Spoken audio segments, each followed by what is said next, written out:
சரி போலாமாண்ணே? புஷ்பாக்கா ஐயோ! அதுலயே இருக்காதீங்கண்ணே. டேய் ஒவ்வொரு சாங்கையும் கேட்டு பாடுறா. என்னது? வேற லெவல்ல எழுதிருக்கானுங்க. தமிழ் லிரிக்ஸ் 6 மணிக்கு ஒரு வாட்டி, 7 மணிக்கு ஒரு வாட்டி, 8 மணிக்கு ஒரு வாட்டி, 9 மணிக்கு ஒரு வாட்டி, 10 மணிக்கு ஒரு வாட்டி. என்னது? வந்துச்சே ஃபீலிங்ஸ் அப்படின்னு போட்டிருக்காங்க. இந்த லைனை தூக்கி ஏன்டா 800 கிலோமீட்டருக்கு அங்காண்ட வச்சிருக்கின்ற மாதிரி இருந்துச்சு எனக்கு. நான் செதறேன். ஓமை கேட் இந்த சாங்லாம் எப்படி நம்ம வீட்டுல கேக்குறது? தெலுங்குல நல்லா இருக்குண்ணே. தெலுங்குல கேட்டேன். எல்லா லாங்குவேஜும் ஒரே அர்த்தம் தான். தெரியல எனக்கு. ஆனா உண்மை எப்பறம் நான் 7 மணிக்கு ஒரு வாட்டி, 8 மணிக்கு ஒரு வாட்டி, 9 மணிக்கு வந்துச்சே ஃபீலிங்ஸ் என்னடா அது? அதுக்கு இன்னொரு பாட்டு ஒண்ணு போட்டிருக்காங்க. இந்த போட்டோ எடுறா மேட்ர.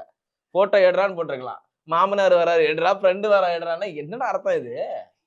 எனக்கு புரியலையே எனக்கு. நான் லிரிக்ஸ் ரைட்டர் என்கிட்ட கேட்டுட்டு இருக்கீங்க. நீதான் கபிலன் ஃபேன்ல சொல்லு. கபிலன் அது எழுதலடா. பட் இந்த மாதிரி லிரிக்ஸ்க்குலாம் இம்பார்ட்டன்ஸ் என்ன கண்டென்ட் படிங்க. அது நான் எழுதுறேன் நிறைய. ஜோஃப்ரா ஆர்ச்சருக்கு பதிலா நான் வந்து புஷ்பா 2 போலாம். ஐபிஎல் எழுது பிகேஎல். சரி ஓகே.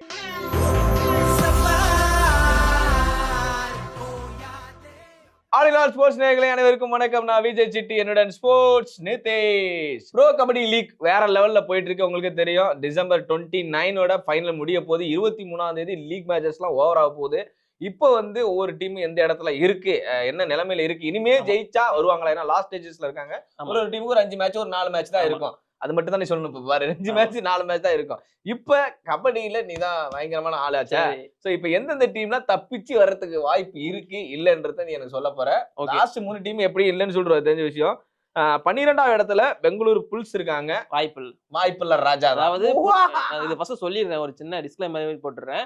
கடைசி லெக் இது புனே லெக் அப்படிங்கிறது. இந்த லெக்கோட இந்த சீசன் முடிய போகுது. நீங்க சொன்ன மாதிரி 23 24ஓட லீக் மேட்சஸ் எல்லாம் முடிஞ்சிடும். அதுக்குள்ள முடிவாயிடும் யார் வந்து பிளே ஆஃப்க்கு போக போறாங்க அப்படின்னு சொல்லிட்டு. இங்க வந்து நிறைய சர்ப்ரைசஸ் எல்லாம் இப்ப நடந்துட்டு இருக்கு. புனே லீக்கை பொறுத்த வரைக்கும் 2 நாள் இப்ப நாம வீடியோ எடுக்கிறப்போ 2 நாள் முடிஞ்சிருக்கு. டாப் டீமான ஹரியானா ஸ்லேயர்ஸ் எல்லாம் பெங்கால் வாரியர்ஸ் ஈஸியா பீட் பண்ணாங்க. சோ அவங்க பாட்டம் டீம். இந்த மாதிரி நிறைய சர்ப்ரைசஸ் எல்லாம் போயிட்டு இருக்கு. பட் இருந்தாலும் டீம் இப்ப இருக்கிற நிலைமை ஃபார்மை வச்சு எந்த டீம் வந்து குவாலிஃபை ஆக வாய்ப்பு இருக்கு? நீங்க 12 டீம் சொல்லுங்க. ஆக முடியுமா முடியாதாங்கிறத நான் சொல்றேன். ஒவ்வொரு டீமுக்கு 7 போட்டில இருந்து 6 போட்டி தான் இருக்கு. சோ நீங்க அப்படியே 12th பிளேஸ்ல இருந்து படிச்சிட்டீங்கன்னா ஓகே. இந்த 12வது டீமை பாத்தீங்கன்னா பெங்களூரு புல்ஸ். பர்தீப் நர்வால், அஜின்கியா பவார் உங்களோட ஃபேவரட் டீமா இருந்தாங்க பெங்களூரு புல்ஸ். நம்ம முன்னாடி ப்ரிவியூ போகும்போது இந்த டீமை பாடுற ஃபர்ஸ்ட் டீமா போய் நிக்கலாம். சவடாலாம் விட்டீங்க. ஃபர்ஸ்ட் தான் டீம் நிக்குது வெளில போறதுக்கு. அவ்வளவு எப்படி பார்த்தாலும் கரெக்டா நிக்குது. அது என்ன டீம்னு பாருங்க. Bengaluru bulls. Red colour. Connect பண்ணுங்க எங்கேயாச்சும். அது ஆர்சிபி அப்படின்னு சொல்லிட்டு நானும் ஒட்டச்சிட்டு வருவேன். எங்க இருந்தாலும் வெளில வருவேன். பெங்களூர் புல்ஸ் வந்து ரந்தீர் சிங் ஷெராவத்னு ஒரு கோச்சை வந்து 11 சீசனா அப்பாயிண்ட் பண்ணிருக்காங்க. கோச் எங்க மாறவே கிடையாது. டீமும் மாறின மாதிரி எனக்கு தெரியல. சீசன் 6ல வந்து டிராஃபி அடிச்சாங்க. அதுக்கப்புறமா பெருசா எந்த பெர்ஃபார்மன்ஸும் வரல. இந்த சீசன் வந்து டிஃபென்ஸ் ரைடிங் சொல்லிட்டு எல்லாருமே கொலாப்ஸ். அதனால டீமுமே கொலாப்ஸ். பிளே ஆஃப்க்கு போக மாட்டாங்க. சூப்பர். இது ஆல்ரெடி தெரிஞ்ச விஷயம் தான்.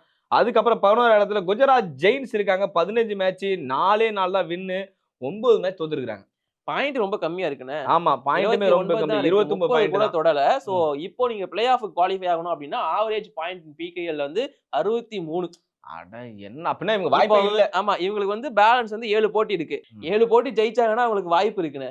சோ பட் அவங்களால குவாலிஃபை ஆக முடியுமா இந்த 7 மேட்சும் ஜெயிச்சு அப்படின்னு கேட்டீங்கன்னா முடியாது. ராமேகர் சிங்கோட டிஃபென்ஸ் யூனிட் சுத்தமா ஒர்க் ஆகல. ரைடிங் யூனிட் 3 பர்தீப் நர்வால் எடுத்தேன்னு சொன்னாரு. ஒரு பர்தீப் இல்ல, அரை பர்தீப் கூட நம்ம பார்க்கல. ஆனா டீமால குவாலிஃபை ஆக முடியாது. சூப்பரான நியூஸ். 10வது இடம் பெங்கால் வாரியர்ஸ் இருக்காங்க. 15 மேட்ச் அதுல 4 நாள் தான் வின்னு. அவங்களும் 9 மேட்ச் தோத்துருக்காங்க. பாயிண்ட்ஸ்ல பார்த்தா 31 இருக்காங்க. 31 வேலைக்கு இல்ல இருக்குண்ணா. அந்த 7 போட்டி இருக்குல்ல, 7 போட்டி வின் பண்ணாங்கன்னா 35 புள்ளி கிடைக்கும். 66 புள்ளிகளோட குவாலிஃபை ஆக முடியும். வாய்ப்பு இருக்கு. ஆனா பிரச்சனை என்னன்னா 7யும் ஜெயிக்க முடியுமா அப்படிங்கிறது ஒரு பெரிய கேள்விக்குறியா இருக்கு. ஹரியானா ஸ்லேயர்ஸ் அடிச்சிருக்காங்க. பட் இதுக்கப்புறமா அவங்க 7 போட்டியும் ஜெயிச்சு மேல வந்தாங்கன்னா அது ஒரு மிகப்பெரிய அதிசயம் தான் நான் சொல்லுவேன். சோ பெங்கால் வாரியர்ஸை பொறுத்த வரைக்கும் அந்த டீமோட டிஃபென்ஸ் யூனிட் பெருசா கொலாப்ஸ் ஆச்சு. என்னோட ஃபேவரட் டீம் பெங்கால் வாரியர்ஸ். உங்களோட ஃபேவரட்டும் கீழே தான் இருக்கு, என்னோட ஃபேவரட்டும் கீழே தான் இருக்கு. என்ன அப்படின்னா நித்யேஷ்குமார் அண்ட் ஃபசலாட்டாஜரின்னு சொல்லிட்டு பயங்கரமான கார்னர் காம்போட என்ட்ரி ஆனாங்க. பட் 2 பேருமே பெருசா பர்ஃபார்மன்ஸ் பண்ணல. முக்கியமா நித்யேஷ்குமாரோட ஃபெயிலியர் இன் ரைட் கார்னர் மிகப்பெரிய லாஸுக்கு காரணமா இருக்கு. அண்ட் மணிந்தர் சிங், நிதின் தன்கர், அவங்க நம்பி எடுத்த சுசில் யங்ஸ்டர் எல்லாருக்குமே இன்ஜுரி பிரச்சனை வேற இருந்துச்சு. அதனால இந்த டீமுக்கும் வாய்ப்பு ரொம்ப ரொம்ப கம்மி. இது வரைக்கும் இந்த 3 டீமே கன்ஃபார்ம் வெல்லன்றதாங்க உண்மையான நியூஸ். பெங்கால் வாரியர்ஸ் ஆகட்டும், குஜராத் ஜெயின்ஸ் ஆகட்டும், பெங்களூர் புல்ஸ் ஆகட்டும் 3மே அவுட்.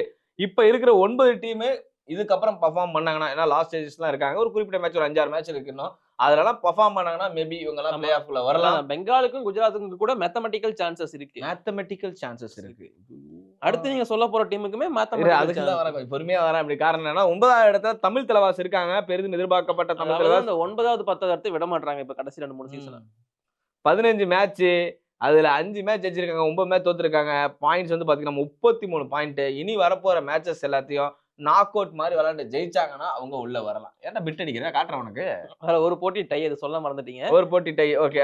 ஒட்டுமொத்தமா தமிழ் தலைவாஸ் வந்து ஆடி இருக்கிற போட்டியில 15 போட்டியில வந்து 5 வின் தான். அதுவுமே ஸ்டார்டிங் ஸ்டேஜ்ல தான் வந்துச்சு. அதாவது அப்போ அவங்க ஒரு ஸ்டார்டிங் 7 செட் பண்ணாங்க. இத பத்தி நம்ம தனியாவே, அதாவது தமிழ் தலைவாஸோட டீம் ஏன் கொலாப்ஸ் ஆச்சு, அடுத்து ஸ்டார்டிங் 7 எப்படி போலாம்னு தனியா ஒரு வீடியோ போட்டிருக்கோம். இன்னும் பார்க்கலன்னா பார்த்துட்டு வந்துடுங்க. சோ தமிழ் தலைவாஸோட பிளே ஆஃப் சான்ஸ் அப்படிங்கிறது இப்போ அவங்க 7 போட்டியில 6 ஜெயிச்சாகணும். அந்த மாதிரியான ஒரு இக்கட்டான சூழ்நிலையில இருக்காங்க. இந்த மாதிரி ஐபிஎல் இருந்து மீண்டு வந்த டீம்ஸ் எல்லாம் பயங்கரமா சாதனை பண்ணிருக்காங்க. ஆர்சிபிலாம் அவ்வளவுதான் முடிச்சு விட்டீங்க அப்படின்னு தான் நினைச்சாங்க. இருங்கபாய் மொமெண்ட்டை போட்டு, அப்பவே இருங்கபாய் மொமெண்ட்டுக்கு முன்னாடி இருங்கபாய் மொமெண்ட் போட்ட டீம் ஆர்சிபி. அந்த மாதிரி மேபி தமிழ் தலைவாஸ் திரும்ப ராஜஸ்தான் போட்டாங்க. அவங்க செலிப்ரேட் பண்றது இருங்க பாய் நாங்க முடிச்சு விடுறோம் அப்படின்னு. நான் ஆர்சிபி கலாய்க்க வரலன்னா நான் வந்து ஒரு பெரிய அதுதானே வருவேன். சரி, ஓகே. தமிழ் தலைவாசுக்கும் வாய்ப்பு இருக்கு. 7 போட்டிகள்ல 6 ஜெயிச்சாங்கன்னா அவங்களால பிளே ஆஃப்க்கு போக முடியும் அப்படிங்கறத மட்டும் நான் சொல்லிக்கிறேன். தமிழ் தலைவாசுக்கு சான்ஸ் இருக்கு, பண்ணுவாங்களான்னு தெரியாது. எப்படி போயிடும், பீடாக் மாதிரி போயிடும். சான்ஸ் இருக்கு, போவாங்களா தெரியாது. பீடாக்கா கன்சிடர் பண்றா. சூப்பரா. ஓகே. சோ 8வது இடத்துல வந்து ஜெய்ப்பூர் பிங்க் பேந்தர்ஸ் இருக்காங்க. 15 மேட்ச் 8 வின் 6 லாஸ் அண்ட் வந்து பாத்தீங்கன்னா 46 பாயிண்ட்ஸ்ல இருக்காங்க. இவங்களும் இனி வரப்போற மேட்ச் ஜெயிச்சா மேபி பாசிபிலிட்டிஸ் இருக்கு நினைக்கிறேன். நல்லாவே பாசிபிலிட்டி இருக்கு. எப்படி இருக்கா டீமோட? தமிழ் தலைவாஸோட 10 பாயிண்ட்களுக்குலாம் மேல வச்சிருக்காங்க. பட் ஜெய்ப்பூர் பிங்க் பேந்தர்ஸ்லாம் நான் ஒரு மைனஸா பாக்குற விஷயம், அர்ஜுன் தேஷ்வால் பெர்ஃபார்மன்ஸ் பண்ணா மட்டும் தான் அந்த டீம் வந்து ஜெயிக்கும் அப்படிங்கிற மாதிரி தான் இருக்கு. சோ அதனால ஜெய்ப்பூரோட வாய்ப்பு கொஞ்சம் கம்மி தான் இப்ப டீம் பர்ஃபார்மன்ஸை வச்சு பார்க்கும்போது. ஏன்னா இவங்களை விட ஸ்ட்ராங்கான டீம்ஸ் வந்து மேல பர்ஃபார்மன்ஸ் கொடுத்துட்டு இருக்காங்க அப்படின்னு பார்க்கும்போது, ஸோ ஜெய்ப்பூர் பிங்க் பேந்தர்ஸோட நிலைமை கொஞ்சம், அதாவது அவங்களுக்கு மேத்தமெட்டிக்கல் சான்ஸ் இருக்கு, நல்லா வின் பண்ணிருக்காங்க, நல்லா பாயிண்ட் இருக்கு. பட் கம்பேர் டு டாப் 6க்குள்ள போவாங்களான்னு கேட்டீங்கன்னா எனக்கு கொஞ்சம் டவுட் தான். ஸோ இந்த கீழே இருக்கிற எல்லா டீம்ஸுக்குமே அவங்களோட பர்ஃபார்மன்ஸை பேஸ் பண்ணி மட்டும் தான் இந்த சீசன் அமைய போகுது. ஆனா பர்ஃபார்மன்ஸ் கொடுக்குற அளவுக்கு பிளேயர்ஸ் உள்ள இல்லங்கிறது தான் பிரச்சனையே. அவங்க ரீசன் ஜெய்ப்பூர் பிங்க் பேந்தர்ஸ் வேலைக்கு ஆகாதுன்ற மாதிரி சொல்லிட்டார் தம்பி. அண்ட் 7வது இடத்துல புனேரி பல்டன் இருக்காங்க. Paltan defending champions. அவங்க 16 மேட்ச் 7 வின் 6 லாஸ். பார்த்தா பாயிண்ட் டேபிள்ஸ் வந்து பாத்தீங்கன்னா 47 வச்சிருக்காங்க. அப்ப டை நிறைய வந்திருக்குன்னு அர்த்தம். எஸ். அப்ப இந்த டீம் என்ன பண்ணா தப்பிக்கலாம், தப்பிக்க வழி இருக்கா இல்லையா? இப்போ இருக்கிற நிலைமையை பார்த்தா புனேரி பல்டன் தப்பிக்காதுன்னு தான் நினைக்கிறேன். ரீசன் என்னன்னு பாத்தீங்கன்னா, நேத்து ஒரு சுட நியூஸ் சொல்லிடுறேன். புனேரி பல்டன் அவங்களோட கோச்சா இருக்கிற பிசி ரமேஷ், அவர் தான் இப்ப டிராஃபி வாங்கி கொடுத்தாரு சீசன் 10ல. போன வருஷம் தான் வாங்கி கொடுத்தாரு. அவர் என்ன பண்ணிருக்காங்கன்னா ஸ்டெப் டவுன் பண்ணிட்டாங்க. அது ஸ்டெப் டவுன் இல்ல, ஏத்தி வச்சிருக்காங்க. டீம் அட்வைசர் அப்படிங்கிற ஒரு பதவி கொடுத்து உட்கார வச்சிருக்காங்க. இப்ப டீமுக்கு கோச் யாருன்னே தெரியல. நம்மளோட தமிழகத்தை சேர்ந்த ஜீவா அண்ணா வந்து அங்க இருக்காரு. மேபி இல்ல Jeeva Kumar cover player. So maybe அவரை வந்து அசிஸ்டன்ட் கோச்சா இருந்து ப்ரொமோட் பண்ணலாம் ஹெட் கோச்சா அப்படிங்கிற மாதிரி பார்க்கப்படுது. பட் சாம்பியன்ஷிப் வாங்கி கொடுத்த பிசி ரமேஷ் மாதிரியான ஒரு கோச் ஸ்டெப் அவே பண்றாங்கன்னா டீமுக்குள்ள ஏதோ ஒரு பிரச்சனை போயிட்டு இருக்கு. ரீசன் தெரியுது. டீம்ல பிளேயர்ஸுக்கு இன்ஜுரிஸ் நிறைய இருக்கு. டீம் ரீசெண்டா ஃபார்ம் இல்ல, பெருசா பெர்ஃபார்மன்ஸ் பண்ற கௌரவ் கார்த்திக் இருந்து ஃபார்ம் வர மாட்டேங்குது. அவங்களோட கேப்டன் அஸ்லாம் நம்தார் இன்ஜுரி காரணமா வெளியே போயிட்டாரு. இந்த மாதிரியான பல குழப்பங்கள் டீம்ல போயிட்டு இருக்கு. அதனால புனேரி பல்டன் இதுக்கப்புறமா மேல வருமா அப்படிங்கிற ஒரு கேள்விக்குறி இருக்கதான் செய்யுது. சோ இதெல்லாம் சரி பண்ணா மேபி வரலாம். அவங்க வரலாம். டீமே இப்ப கொலாப்ஸ் ஆகி நிக்குது. கோச் இல்ல டீம்ல. அந்த மாதிரி இப்ப ஏதாவது மாற்றம் ஏற்பட்டுச்சுன்னா உள்ள வரலாமா? ஜீவான திரும்ப கோச் பதவிக்கு வந்தாருன்னா, இல்ல ஏதாவது ஒரு ஹெட் கோச் அவங்க அப்பாயிண்ட் பண்ணாங்கன்னா அவர் வந்து செட் ஆகணும், செட் ஆகி அவர் டீம் கொண்டு போகணும். சோ எப்படி போக போகுதுன்னு தெரியல. சரி, ஓகே. 50-50 கண்டிப்பா. அதுக்கப்புறம் வந்து 6வது இடத்தை பிடித்திருப்பது டபாங் டெல்லி. இப்போதைக்கு பிளே ஆஃப் சான்சஸ் அதிகமா இருக்கிற டீம்ஸ்குள்ள என்ட்ரி ஆயிருக்கு. 15 மேட்ச் விளையாண்டுருக்காங்க. 7 வின் 5 லாஸ் 48 பாயிண்ட்ஸோட இருக்காங்க. ஓரளவுக்கு ஸ்ட்ராங் ஜோன்ல தான் இருக்காங்க டபாங் டெல்லி. இவங்க வந்து மேல வரதுக்கு பாசிபிலிட்டிஸ் இருக்கு. இவங்களுக்கும் நிறைய போட்டிகளை டைல முடிச்சிருப்பாங்க. அதனால அந்த பாயிண்ட்ல வந்து தோற்காம இருக்கிறதுனால பாயிண்ட் கொஞ்சம் மேல இருக்காங்க. டபாங் டெல்லியை பொறுத்த வரைக்கும் குவாலிஃபை ஆயிடுவாங்க. ஏன்னா அவங்களோட டிஃபென்ஸ் வந்து ரொம்ப யங் யூனிட், பட் ரொம்ப சூப்பரா பர்ஃபார்மன்ஸ் பண்ற யூனிட். அண்ட் ரைடிங்கை பொறுத்த வரைக்கும் நவீன்குமார் கோயல் அண்ட் ஆஷு மாலிக்னு 2 தரமான ரைடர்ஸ் இருக்காங்க. சப்போர்ட் பண்றதுக்கு இன்னும் ஒரு சில ரைடர்ஸ் இருக்காங்க. அப்படிங்கும்போது டபாங் டெல்லியோட சான்சஸ் ரொம்ப ஹையா இருக்கு டு குவாலிஃபை பிளே ஆஃப்ஸ். இந்த டாப் 6ல இருக்கிற எல்லா டீமுமே நல்ல பர்ஃபார்மன்ஸ் கொடுத்துட்டு இருக்காங்க. சோ அதனால அவங்களோட பிளே ஆஃப் வாய்ப்பு ஆல்மோஸ்ட் கன்ஃபார்ம். சரி, ஓகே. இப்ப 5வது இடத்தை பிடிச்சிருக்கிறது யூபி யுதாஸ். இந்த டீமே ஒரு சூப்பரான ஒரு டீம் தான். இந்த வருஷம் ஃபுல்லா கலக்கி இருக்காங்க. இல்ல இந்த வருஷம் ஃபுல்லா கலக்கிருக்காங்க. பட் சம்டைம்ஸ் வந்து அவங்களுக்கு பிரச்சனைகளுமே இருந்திருக்கு. இல்லையா, 15 மேட்ச் 8 வின் 6 லாஸ் 48 பாயிண்ட் நெருக்கி வச்சிருக்காங்கன்னு. ஆனா இடையில வந்து அவங்க நம்பி எடுத்த 6 அடி இருக்கிற 2 ரைடர்ஸ், ஒன்னு பரத்தோட, இன்னொன்னு சுரேந்தர் கில் தான் அவங்க டீமோட கேப்டனா அப்பாயிண்ட் பண்ணி மூவ் பண்ணாங்க. பட் 2 பேருமே பெருசா ஃபார்ம் காட்டல. பவானி ராஜ்புட் இன்னொரு 6 அடி ரைடர் வந்தாரு. சோ அவருமே அவர் ஒரு சில மேட்சஸ் ஆடினார், ஒரு சில மேட்சஸ் ஆடல. இப்ப கடைசி மேட்ச் வந்து இன்னொரு 6 அடி ரைடர் ககன் கவுடா. அங்க இருக்கிறவங்க எல்லாம் வந்து 6 ஃபீட்ல தான் இருப்பாங்க போல. ககன் கவுடா வந்து மேட்சை வின் பண்ணி கொடுத்தாரு. இந்த மேட்ச் நேத்து தான் நடந்துருந்துச்சு அகைன்ஸ்ட் தெலுங்கு டைட்டன்ஸ். அந்த போட்டி ஆல்மோஸ்ட் தோத்துருப்பாங்க. ஒரு 6 பாயிண்ட் ரைடு வந்து மஞ்சித்னு சொல்லிட்டு சூப்பரா பண்ணியிருப்பாரு தெலுங்கு டைட்டன்ஸோட ரைடர். பட் இருந்தாலும் ககன்கடோட சூப்பர் லீக் பெர்ஃபார்மன்ஸ்னால வந்து அவங்க மேல வந்துட்டாங்க, ஜெயிச்சிட்டாங்க அந்த போட்டியை. பட் எல்லா மேட்சையும் அதே மாதிரி வந்து லக் ஃபேக்டர்ல ஜெயிக்க முடியாதுங்கிறத மட்டும் நான் சொல்லிக்க விரும்புறேன். யூபி யோதாஸ் வந்து நல்ல டீம், நல்ல பாயிண்ட்ஸ் எடுத்திருக்காங்க. பட் அதை அப்படியே கண்டினியூ பண்ணா மட்டும் தான் பிளே ஆஃப்க்கு போக முடியும். சோ என்ன பொறுத்த வரைக்கும் யூபி யோதாஸ் வந்து 50-50 சான்ஸ் தான் பிளே ஆஃப்க்கு. 50-50 சான்ஸ் யூபி யோதாஸ். ஏன்னா கீழ பாட்டம்ல இருந்து ஏதாச்சும் டீம் மேல வரதுக்கான வாய்ப்பு நிறைய இருக்கு. பட் யூபி யோதாஸ் நல்லா பெர்ஃபார்ம் பண்றாங்க. மேபி அடிச்சு பிடிச்சி நாலா எடுத்துக்கலாம். வந்தா வரலாம்ங்கற. வரலாம். 50-50 தான். Okay fine. சோ அதுக்கப்புறம் தெலுங்கு டைட்டன்ஸ் இருக்காங்க. So 16 match. பவன் ஷராவத் இல்லாம அந்த டீம் சூப்பர் ஆடிட்டு இருக்கு. வந்துட்டாருனா அத பத்தி நான் சொல்ல மாட்டேன். அவ கீழ வந்துருவாங்களா? பவன் ஷராவத் இன்ஜூரி ஆகி போனதுக்கு அப்புறமா இந்த தெலுங்கு டைட்டன்ஸ் வேற மாதிரி தெலுங்கு டைட்டன்ஸ் தான் தெரியுறாங்க. விஜய் மாலிக்கோட கேப்டன்சி வேற லெவல்ல இருக்கு. சோ அந்த விஜய்னு பேர் வச்சாலே கலக்கிட்டு இருக்காங்க. தமிழங்கோடி தலைவங்கோடி அப்படி ஸ்போர்ட்ஸ்ல சொன்னேன். சரி சரி சரி. ஓகே, மூணாவது இடத்துல ஆல்ரெடி குவாலிஃபை ஆன யூ மும்பா இருக்காங்க. 15 மேட்ச் ஆகல. ஆனா ரொம்ப ஸ்ட்ராங்கா இருக்காங்க யூ மும்பா. என்னடா அதோட குவாலிஃபைடு யூ மும்பாவால அடிக்க முடியுமா? இப்ப யானை மாதிரி நிக்கிறாங்க. யூ மும்பாவோட பெரிய பலம் அந்த டீமோட டிஃபென்ஸ் அண்ட் ரைடிங். அண்ட் இந்த பிகேல பொறுத்த வரைக்கும் ஒரே ஒரு ஓவர்சீஸ் கோச் கோலமரேசா இருக்க ஒரு டீம் தான் யூ மும்பா. யூ மும்பாவை பொறுத்த வரைக்கும் அவனோட ஸ்ட்ராட்டஜி தான் ரொம்ப ரொம்ப மெயின். முக்கியமா நம்மளோட சுனில் குமார் கேப்டன் போடுற ஸ்ட்ராட்டஜிஸ்லாம் வேற லெவல். இப்ப கூட ரீசெண்டா ரெக்கார்ட் பண்ணியிருந்தாரு. அதாவது பிகேல 74 மேட்சஸ் வின். அதிக வின் பண்ண ஒரு கேப்டன் இன் பிகேஎல் வந்து Sunil Kumar and Parvesh Bhainswal. So U Mumba qualify ஆகிடும். நெக்ஸ்ட் இரண்டாவது இடத்தை பிடித்திருப்பது பட்னா பைரட்ஸ். பட்னா பைரட்ஸ் நம்ம லிஸ்ட்லயே இல்லாத ஒரு டீம். அதாவது நீங்க வருமா?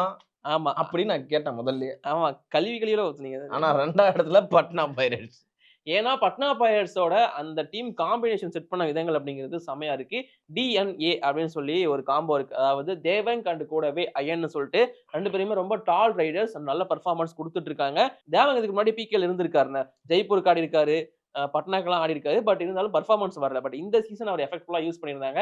நம்ம தமிழகத்தை சேர்ந்த சுதாகரியம் தான் லீட் பண்ணுவார்னு எதிர்பார்த்தோம். பட் அவரை தூக்கி பெஞ்ச்ல போட்டு பரவாயில்ல எவ்வளவு பேர் யாரா இருந்தாலும் உட்காரு பெஞ்ச்ல சொல்லிட்டு யங்ஸ்டர்ஸ் உள்ள கொண்டு வந்து பர்ஃபார்மன்ஸ் பண்ண வச்சு சூப்பரா மேல வந்துட்டாங்க.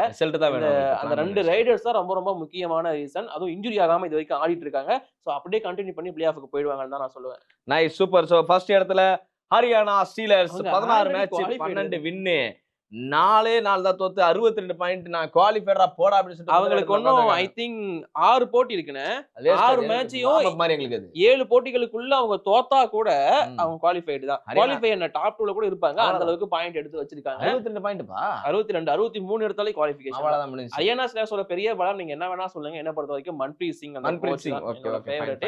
சோ இதெல்லாம் டீமோட நிலைமை இப்போதைக்கு குவாலிஃபை ஆவாங்களா? இது எங்களோட ஒபினியன் மட்டும் தான். எல்லாரையும் ஆவாங்கன்னு நான் சொல்லல. எல்லாரையும் இல்ல தமிழ்ல சொல்றவங்களா வர மாட்டாங்களா? அதான் வாய்ப்பு இருக்கு. ஆனா தெரியாது. பீடாக் மாதிரி சொல்லிட்டு இருங்க பாய் பொம்மன்ட்டு ஒண்ணு வரும் நம்புறேன். சோ அது பாப்போம் நடக்குதா இல்லையான்னு சொல்லிட்டு.